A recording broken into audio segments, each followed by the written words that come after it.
ঢাকা বিশ্ববিদ্যালয়ের কেন্দ্রীয় ছাত্র সংসদ ডাকসু নির্বাচনে ছাত্র শিবিরের ভিপি জিএ সহ বেশিরভাগ আসনে জিতবে বলে নিজের প্রেডিকশন দিয়েছেন অনলাইন অ্যাক্টিভিস্ট পিনাকি ভট্টাচার্য। বুধবার নিজের ভেরিফাইড ফেসবুক পেজে দেওয়া এক পোস্টে তিনি এই প্রেডিকশন দেন। ওই পোস্টে পিনাকি ভট্টাচার্য লেখেন, ডাকসু নির্বাচন নিয়ে আমার প্রেডিকশন বলি, ছাত্র শিবির ভিপি জিএ সহ বেশিরভাগ আসন জিতবে বলে আশা প্রকাশ করছি।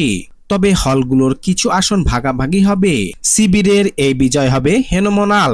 তিনি আরো বলেন, এই নির্বাচন শেষ পর্যন্ত বাঙ্গু সেকুলার ইস্টাবলিশমেন্ট হতে দিবে কিনা এটাই দুশ্চিন্তা। তবে খুব খারাপ কিছু ঘটিয়ে নির্বাচন স্থগিত করে দিতে পারে, বিশেষ করে বামেরা শেষ মুহূর্তে নির্বাচন বয়কট করতে পারে। একটা ইসলামপন্থী দল ফেয়ার নির্বাচনে জিতে আসবে।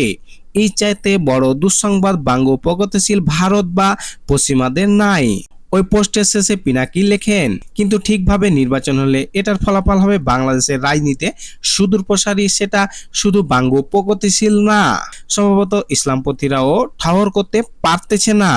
এর আগে ডাকসু নির্বাচনে মঙ্গলবার পর্যন্ত 28টি পদের বিপরীতে মোট 658টি মনোনয়নপত্র বিক্রি হয়।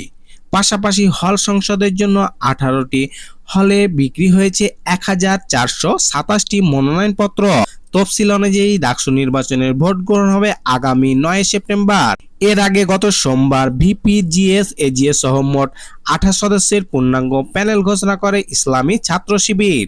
ওই প্যানেল থেকে ভিপি পদে নির্বাচন করবেন শিবিরের কেন্দ্রীয় প্রকাশনা সম্পাদক ও ঢাকা বিশ্ববিদ্যালয় শাখার সাবেক সভাপতি সাদিক কায়েম। জিএস পদে নির্বাচন করবেন ঢাকা বিশ্ববিদ্যালয় শাখা শিবিরের বর্তমান সভাপতি এস এম ফরহাদ এবং এজিএস পদে নির্বাচন করবেন ঢাকা বিশ্ববিদ্যালয় শাখার সাধারণ সম্পাদক মহিউদ্দিন খান। এছাড়াও শিক্ষার্থী ঐক্যজোটের নামে শিবিরের এই প্যানেলে স্থান পেয়েছে বিভিন্ন মত ও সংগঠনের নারী পুরুষ শিক্ষার্থীরা। এদিকে নানা জল্পনা কল্পনা শেষ পর্যন্ত পূর্ণাঙ্গ প্যানেল ঘোষণা করেছে জাতীয়তাবাদী ছাত্রদলও।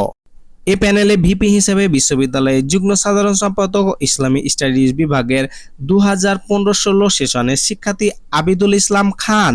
জিএস পদে নির্বাচনে লড়বেন কবি জসিমউদ্দিন হলের আহ্বায়ক ও উইমেন অ্যান্ড জেন্ডার স্টাডিজ বিভাগের 2018-19 সেশনের আনভির বাড়ি হামিম এবং এজিএস পদে বিজয় 71 হলের আহ্বায়ক ও গণযোগাযোগ ও সাংবাদিকতা বিভাগের 2018-19 সেশনের শিক্ষার্থী তানভীর আল হাদি মায়েদকে মনোনয়ন দিয়েছে ছাত্রদল।